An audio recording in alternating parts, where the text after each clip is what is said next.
Olá, tudo bem? Meu nome é Franciele Fantin, sou professora de língua portuguesa, trabalho há 16 anos aí na rede municipal e estadual.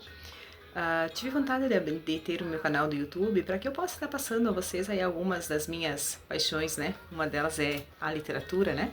Para falar aí de alguns livros, tenho muita paixão pelos livros. Tem alguns autores que eu tenho um carinho muito especial. Um deles aqui é o Machado de Assis, tá? Então eu vou começar falando do Machado de Assis. Machado de Assis, então, ele é um sujeito, né? Sempre que eu falo com meus alunos de ensino médio, nós vamos trabalhar algum tipo de literatura, eu falo que a gente tem que saber quem é. Quem é o sujeito que escreve? Então, quem é o Machado de Assis? Machado de Assis é incrível. Machado de Assis tem uma história fantástica. Ele é um ícone da literatura. Dizem, assim, alguns pesquisadores que ele é comparado a Shakespeare, né? Ele, o Eça de Queiroz também, né? Que também faz parte do realismo. Então, Machado de Assis nasceu no Morro do Livramento, no Rio de Janeiro, tá? Ele perdeu a mãe muito cedo, também perde a irmã, vem a falecer também. O pai se casa, então ele é criado pelo pai e pela madrasta, o pai vem a falecer também, ainda na infância dele. Ele é de origem, então, africana, ele é bem pobre, ele sofre de ataque epilético, tá? E é gago também. No momento e no contexto em que o Machado de Assis vive, ele não tinha educação para todos no Brasil. Então ele lança essa obra, Memórias Póstumas de Brás Cubas, em 1881. Então você pode imaginar que em 1881 nós estamos ainda antes da abolição dos escravos, né, que acontece em 88. Então nós temos aí no Brasil posso dizer, uma redefinição da sociedade, né? Então ele faz uma crítica bem forte à burguesia. Alguns pesquisadores dizem que ele aprendeu a ler e escrever assistindo às aulas do lado de fora da sala de aulas, que ele vendia doces na porta da escola para ajudar no sustento da família. Aí, quando ele aprende a ler e escrever, ele passa, então, a frequentar a biblioteca municipal do Rio de Janeiro e começa a ler livros nacionais, internacionais, e se torna aí o grande Machado de Assis, né? Ele passou a escrever crônicas, contos. Ele passa a escrever muito crônicas e contos e acaba escrevendo em jornais e revistas, e quando ele publica o romance Memórias Póstumas de Brás Cubas, que é fantástico, gente. Vocês não podem deixar de ler Memórias Póstumas. A história, a forma como ele escreve, gente, eu fico abismada quando leio e quando trabalho sempre Machado de Assis, é todo o meu encantamento, né? Eu fico sem palavras. Machado de Assis, ele consegue nesse livro aqui de maneira tão, eu diria, científica, fazer uma reflexão. Machado de Assis, ele cria um realismo radiográfico. Ele deixa de lado o realismo fotográfico, que é aquela imagem da sociedade burguesa, né? Que na época a sociedade burguesa ela vivia muito de aparências, né?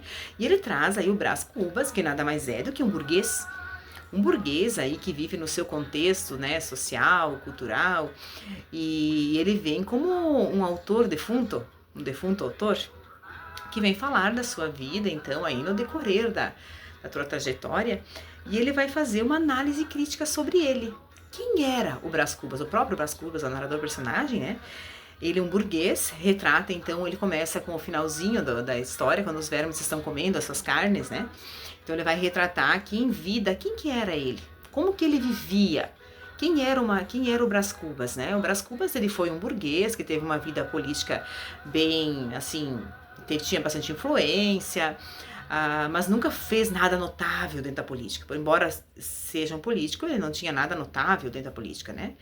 E como sujeito humano, ele teve vários amores, né? Várias mulheres, né?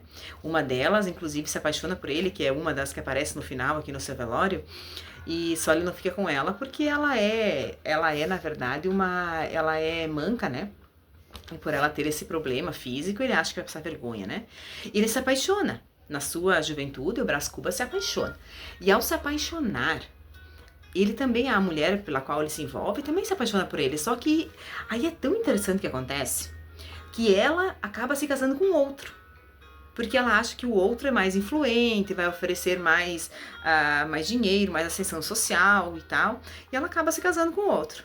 Mas ela e o Brás Cubas continuam tendo aí uma vida paralela a isso, de maneira assim bem escondida, né? Se encontram numa casa, onde eles alugam uma casa para se encontrar. Ela, embora casada, mantém com ele essa vida, né?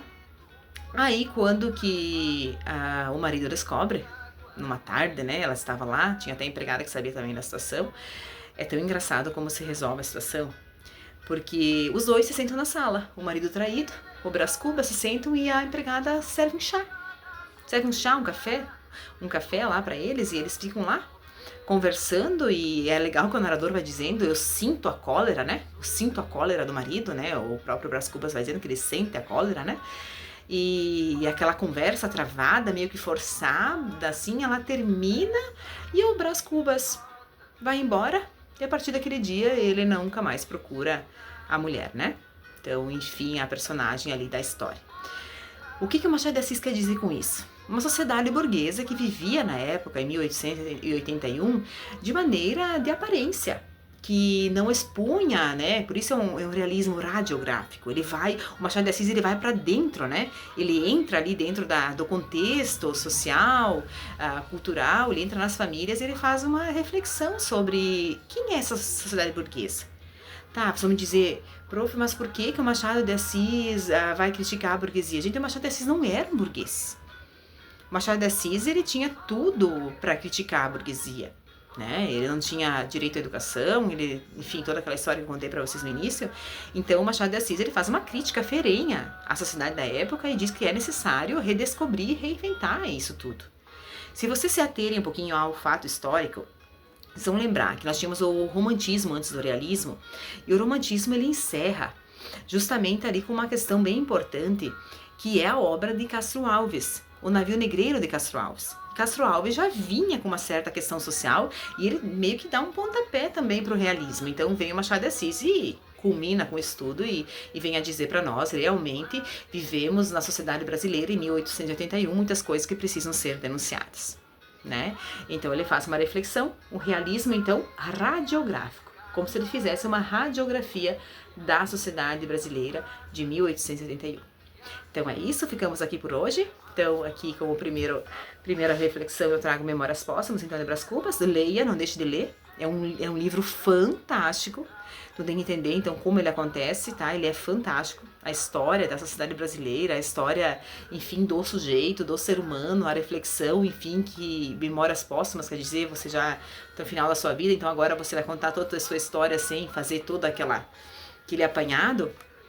E o mais interessante que eu esqueci de dizer pra vocês, o dia do velório dele é fantástico, tá? Ele faz um testamento e até o cara que vai falar, o homem lá responsável pelo discurso lá na hora do enterro, ele recebe um valor. Agora eu não lembro qual é o valor, em contos gerais, ele recebe um valor para fazer um bom discurso. Então o advogado fica de olho lá, ver se ele realmente está fazendo um bom discurso, ele só vai receber então o valor lá do testamento lá, destinado a ele se ele fizer um bom discurso. Então é toda uma história hipócrita, né? Uma hipocrisia bem forte, denunciada aí veementemente pelo Machado de Assis, ok?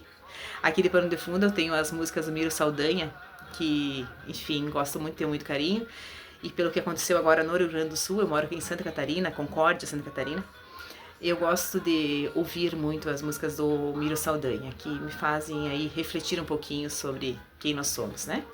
E já aproveitando então a ponte, como eu estou falando também do Miro Saldanha, no próximo vídeo irei falar da obra O Tempo e o Vento de Érico Veríssimo, que ela é compilada em 3 livros, O Retrato, O Arquipélago. E também aqui tem um trecho dela que é uma das personagens principais, que é a Ana Terra, tá? Então vou falar desse livro, na verdade, O Tempo e o Vento, ele compila num livro só depois, tá? E o Érico Veríssimo também tem um livro fantástico chamado Olhai os lírios do campo, ok? Muito obrigada, até a próxima.